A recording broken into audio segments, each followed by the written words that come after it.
లేదు. తర్వాత రేవంత్ రెడ్డి సోదరు తిరుపతి రెడ్డి నివాసం ఉంటున్న దుర్గం చెరువు దగ్గర కూడా ఆ ఇంటి జోలికి కూడా వెళ్ళలేదు. ఏదో కోర్టు నుంచి అక్కడ స్టే తెచ్చుకున్నారని చెప్తారు. సో కోర్టు స్టే వచ్చిన వాటిలో అన్నిట్లో కూడా ఆ విధంగా యాక్షన్ లేదు. వంశీరామ్ బిల్డర్స్ సంబంధించి కూడా ఆరోపణ ఉంది.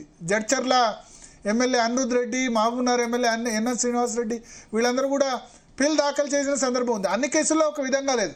ఇన్ఫ్లుయెన్స్ చేసుకున్న వాళ్ళు చేసుకుంటున్నారు, ప్రతిపక్ష పార్టీలు అయితే వాళ్ళని టార్గెట్ చేస్తున్నారని చెప్పి. ఓవైసీ ఉంది, ఓవైసీ గురించి ఎవరు మాట్లాడు, బీఆర్ఎస్ కూడా మాట్లాడు. సల్కన్ చెరువు ఫుల్ ట్యాంక్ లెవెల్లో లేదు అని చెప్తారు. అంటే చెప్తున్నా, అంటే ఎవరు దీనిలో బడాబాబుల్లో కూడా ఇన్ఫ్లుయెన్స్. ఏదో మొదట్లో మేము అందరి విషయంలో చర్యలు తీసుకుంటామని పల్లం రాజు విషయంలో, నాగార్జున విషయంలో చర్యలు తీసుకున్నారు.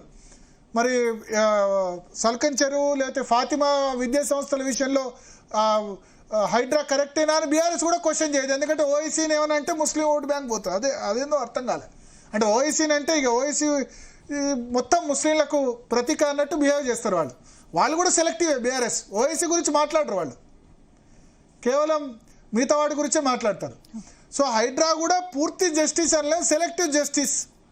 సెలెక్టివ్గా ఎన్క్రోచ్మెంట్స్ కాపాడకుండా, ఎస్పెషల్లీ బీఆర్ఎస్ ప్రమేయం ఉంటేనో ప్రతిపక్షాల ప్రమేయం ఉంటేనో వాళ్ళు ఆ విధంగా మాట్లాడతారు.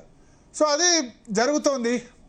మాట్లాడదాం. మనతో పాటు కల్వకుంట్ల రమ్యారావు గారు కాంగ్రెస్ పార్టీ నుంచి, కురువా విజయ్ గారు భారతీయ జనతా పార్టీ నుంచి, అడ్వకేట్ బీఆర్ఎస్ నుంచి అడ్వకేట్ శరత్ గారు ఉన్నారు, అనలిస్ట్ బీజేపీ నుంచి తాడు శ్రీనివాస్ గారు కూడా ఉన్నారు. సో